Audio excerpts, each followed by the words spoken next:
Hey everyone, it's Jeff here. I wanted to show you some of these new skins that I received for my ultimate MAME arcade, what I call this guy right here. This is a 4-player MAME. It has 100,000 games on it and a 55-inch LCD screen, Xbox controllers.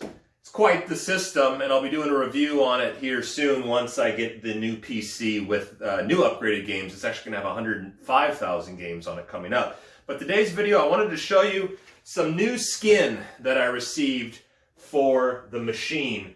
If you guys have seen other videos on this one, I kind of have an X-rated graphics on it of Mortal Kombat characters, male and female. Unfortunately, I can't show you those because, of course, YouTube doesn't allow that stuff. And when I bought this machine, it was always a goal of mine to have like a cool arcade with naked girls on it ever since I was a kid. So I finally have accomplished that. I have a machine with that on there, but now it's time to maybe get a different skin that's more G-rated, so when friends and family come over or their kids, I don't have to cover up all the artwork on the machine, which is kind of not that classy. So first off, here is the marquee that I received.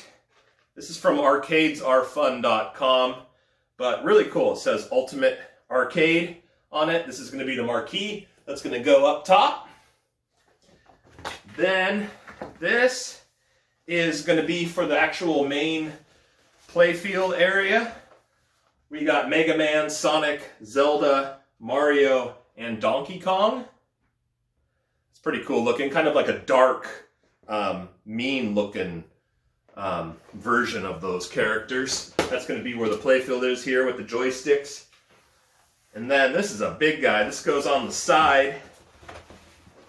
This is going to be Mario, Mean Mario, and Donkey Kong at the bottom. Should have longer arms. We got Donkey Kong.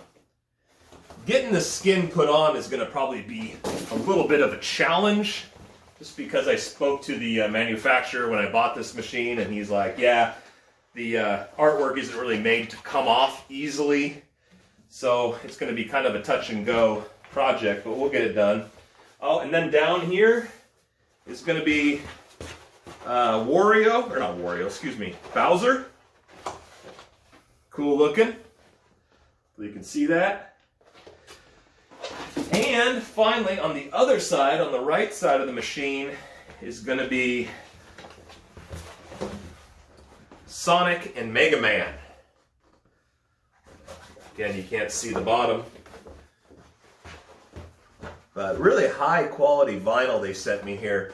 And I'm really excited to get this put on the machine. Again, I'm going to do another review video of me actually probably putting it on, which might not be that entertaining, but if any of you guys have one of these machines and want to know how to take off the artwork and put a new skin on, that video will be for you. So anyways, I hope you found this video somewhat entertaining. If you did, please give it a like. I'll do some quick clips of what I can show you of the current artwork on the machine, and please stay tuned for future videos. Once I get the PC back with 120 or 110,000 games, I think I'm going to be doing kind of a new channel where I play different, games that kind of have certain, sentimental value that I used to play when I was younger. So I thought that would be kind of a cool thing. Sit down with some friends, and we'll just relive some old classics. So anyways, hope you enjoyed the video, and we'll see you in the next one. Bye.